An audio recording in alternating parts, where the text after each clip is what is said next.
Hola amigos, ¿qué tal? Después de este paréntesis vacacional volvemos a la carga con este capítulo 9 del tutorial y se lo vamos a dedicar a los reguladores de tensión.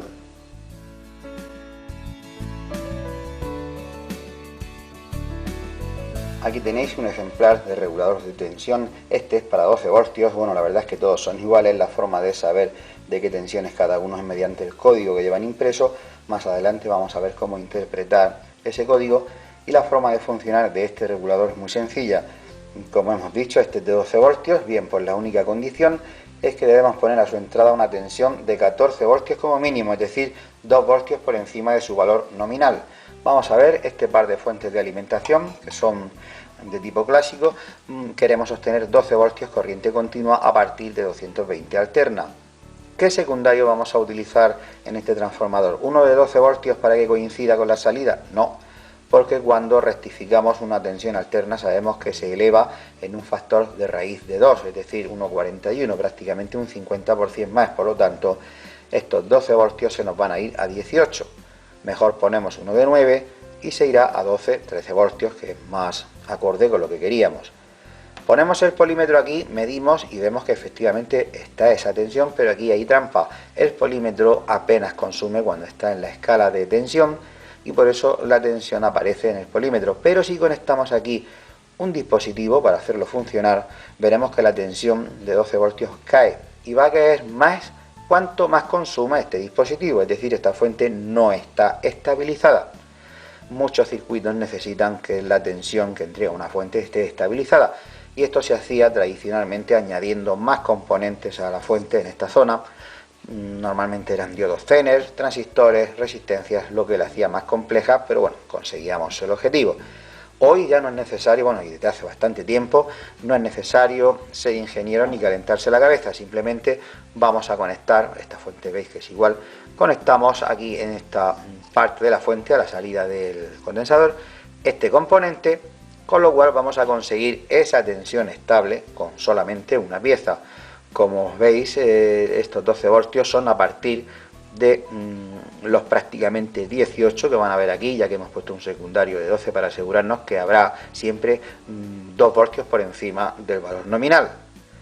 Y así vamos a mantener la tensión estable independientemente del consumo y de las oscilaciones que pueda tener la fuente. Esto por supuesto hasta unos límites. Si aquí hacemos consumir mucha corriente y provocamos una condición de cortocircuito, entra en funcionamiento la protección del regulador y la tensión caería a cero, cosa que por otra parte es perfectamente normal.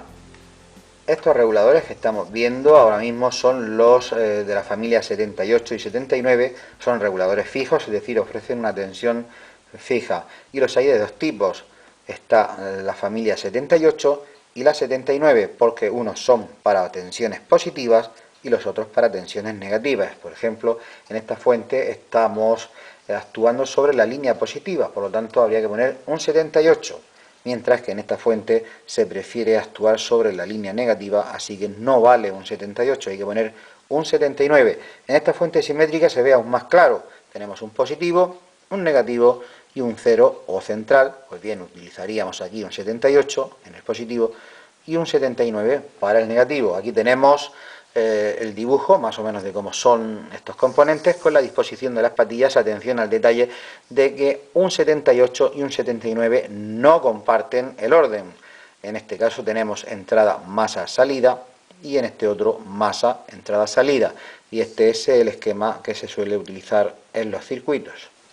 ¿Y para cuántos valores de tensión se fabrican estos reguladores? Para muchos, aquí tenéis la lista, desde 5 hasta 24 voltios, además separados por muy poca diferencia para que siempre podamos encontrar un valor que nos sirva. Me ha parecido ver que algunos fabricantes hacen el valor de 3,3 voltios y el de 27, pero yo la verdad eso no lo encuentro en el comercio y esto es lo que habitualmente nos vamos a encontrar. Muy importante el detalle que os comenté antes, para cada valor de regulador tenemos que asegurarnos que la tensión en la entrada sea como mínimo 2 voltios por encima de su valor nominal. Por ejemplo, en este caso tenemos 12 voltios a la salida, usamos un 7812. Aquí tendríamos que tener un mínimo de 14 voltios para que esto funcione bien. Si pusiéramos, por el contrario, un 7805 para obtener 5 voltios, aquí tendríamos que tener 7 voltios como mínimo. Y otra limitación en cuanto a esta tensión de entrada, no puede ser cualquiera. Aquí tenéis el límite, 35 voltios para todos los valores, excepto para el valor mayor de 24 voltios, que puede ser un poco por encima, 40 voltios. Y en cuanto a prestaciones, bueno, ya hemos hablado de las tensiones, de los voltajes, quedaría hablar de la intensidad. La mejor manera de conocer este y cualquier dato sobre un componente es acudir al datasheet, a la hoja de especificaciones. Os pongo en mi blog un par de enlaces, uno para el modelo 78 y otro para el 79. Pero bueno, os adelanto que hay 3 opciones como mínimo.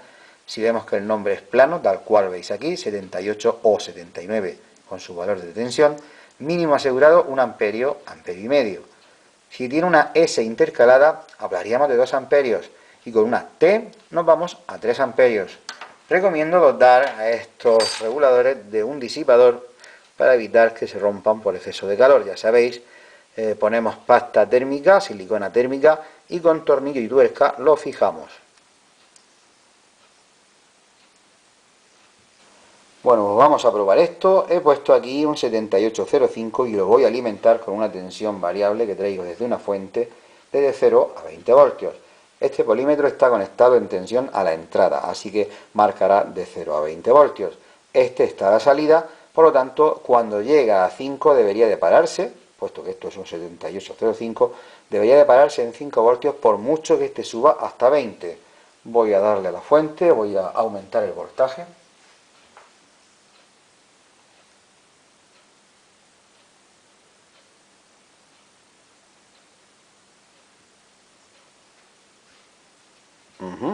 Ahí lo tenemos, casi 20 voltios y sin embargo este 5. Y hasta aquí lo que es básico en cuanto a reguladores fijos. También existen los reguladores variables. Acabamos de ver los 78 y los 79 y veíamos que para obtener tensiones distintas teníamos que cambiar de componente. En el caso de los variables no. Es suficiente con acoplarles un potenciómetro y obtenemos una gama de tensiones bastante amplia, desde 1 voltio más o menos hasta varias decenas de voltios, lo que los hace unos reguladores bastante más versátiles. Uno de los más conocidos es el LM317. Veamos cómo sacarle partido a este regulador. Podemos ver que en el caso del LM317 tenemos también una versión para trabajar con tensiones positivas, como es este esquema, y otra versión que además cambia de nombre, LM337, no 317, para trabajar con tensiones negativas. El resto del circuito es igual. Lo más habitual es que trabajemos con el 317 para tensiones positivas. Nos permite, mediante este potenciómetro aplicado en la patilla 1 de ajuste, nos permite obtener una tensión entre 1,2 y 37 voltios con una intensidad máxima. Bueno, esto depende de la versión, hay bastantes versiones, pero lo más habitual es que soporte hasta 1 amperio y medio. Aquí podéis ver uno con un encapsulado igual que los 78 y los 79, aunque en el circuito LM317 tenemos versiones SMD y con otro tipo de encapsulados, incluyendo el TO3. Vale, pues la disposición de los terminales, atención, cambia según sea el positivo, es decir, el 317 o el 337 cambia, lo mismo que ocurría con los 78 y los 79, concretamente las patillas 2 y 3, que aquí tenéis el significado, se intercambian. Ojo a ese detalle. Y bueno, pues nada más, vamos a probar esto sobre el protoboard y el esquema es del datasheet, es decir, esto lo recomienda el fabricante, poner un condensador de 100 nanos a la entrada, un condensador de entre 1 y 10 microfaradios a la salida, electrolítico, respetando las polaridades, ojo, y estas dos resistencias, esto es un potenciómetro, sirven para regular sobre la patilla 1 de ajuste, sirven para regular la salida. Vamos a probar esto en el protoboard. Bien, aquí tenemos el circuito, el LM317, lo tenéis aquí, la resistencia ajustable, los dos condensadores, la resistencia que va de la patilla 2 a la 1, de un puente que otro. Los cables de entrada son estos dos, negativo y positivo, a los que tenemos ahora mismo conectada una fuente que tengo aquí en el taller y me está aplicando más o menos 12 voltios. Vamos a ver con el potenciómetro a mínimo qué lectura obtenemos en la salida, que son este cable común con este, el negativo es común,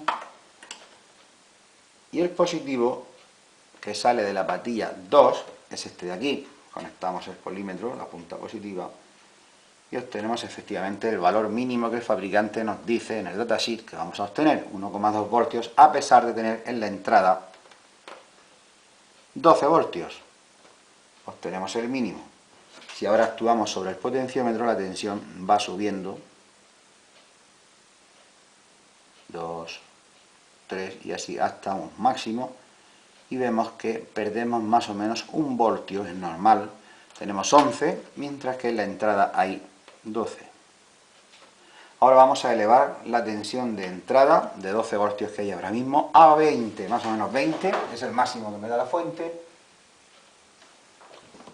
Y veis, igual que antes, más o menos 1 voltio menos, 18,55 es el máximo. Sí. Y tenemos a la entrada, pues serán 19 y algo así. Y con esta nueva tensión de 20 voltios podremos alcanzar el mínimo como antes. Ahí con precisión, 1,24. Si quisiéramos obtener, por ejemplo, 5 voltios para cargar un teléfono móvil, ajustaríamos el potenciómetro hasta obtener 5 voltios, quizás alguna décima más. 5 con... a veces cuesta un poco.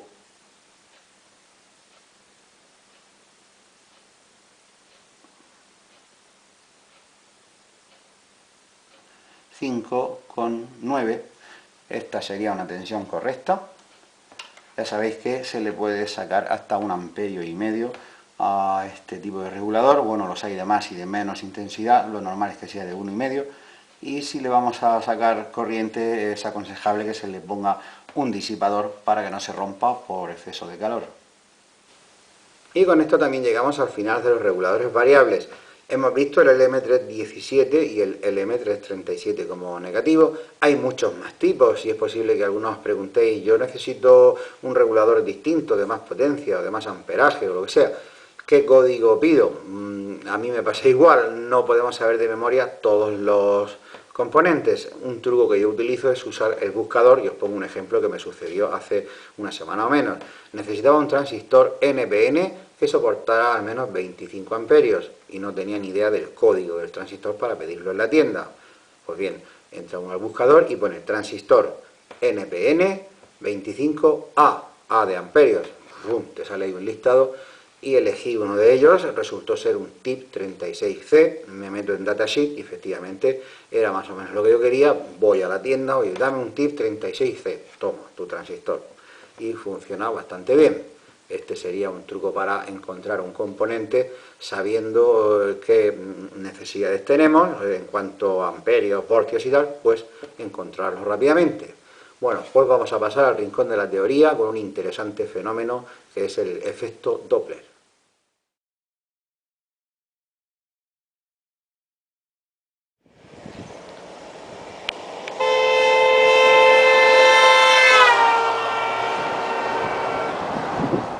Lo que acabáis de ver, o mejor dicho escuchar, es una clara manifestación del efecto Doppler. Cuando el coche se aproximaba al que estaba grabando el vídeo, el sonido del claxon aumentaba su frecuencia, y cuando el coche rebasa y comienza a alejarse de ese observador, el sonido tenía un tono cada vez más bajo, la frecuencia bajaba.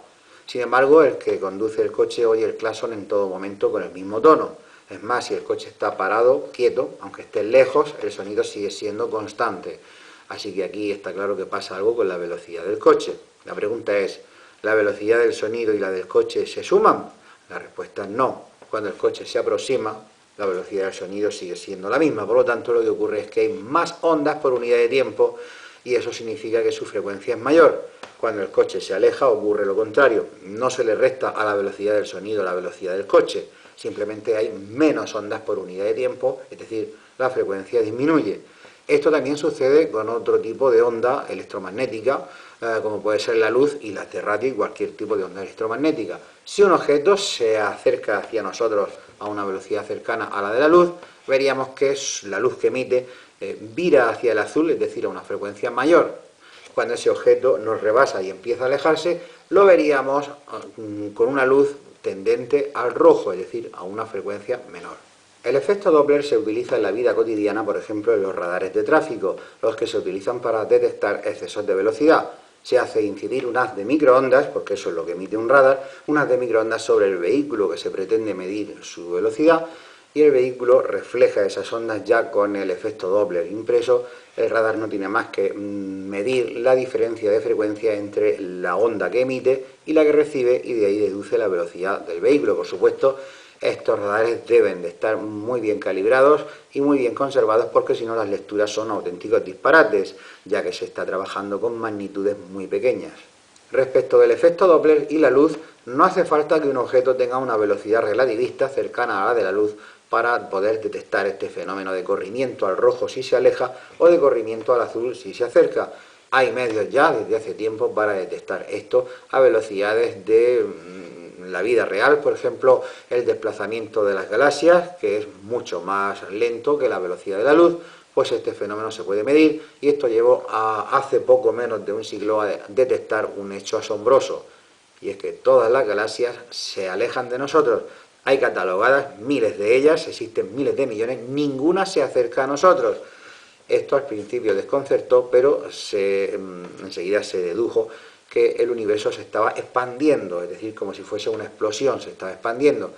Por lo tanto, si uno rebobina hacia atrás en el tiempo, algo que se expande, pues se acerca.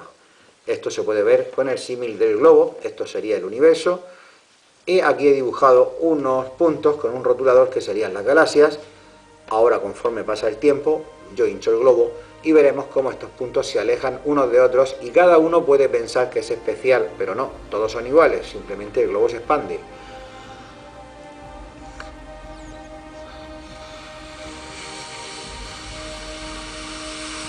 Ahora están bastante más separados, todos de todos. Si rebobino hacia atrás en el tiempo, se acercan. Y esto es lo que llevó a la teoría del Big Bang o la gran explosión, es decir, toda la materia estaba concentrada en un punto, todo lo que se conoce del universo, en un punto que los matemáticos llaman una singularidad, y aquello explotó y dio origen al universo, y 15.000 millones de años después, que es lo que se estima que tiene de edad el universo, aún continúa expandiéndose. En fin, no deja de ser fascinante que un efecto físico tan sencillo como el Doppler pueda servir a la humanidad para echar luz sobre el origen del universo.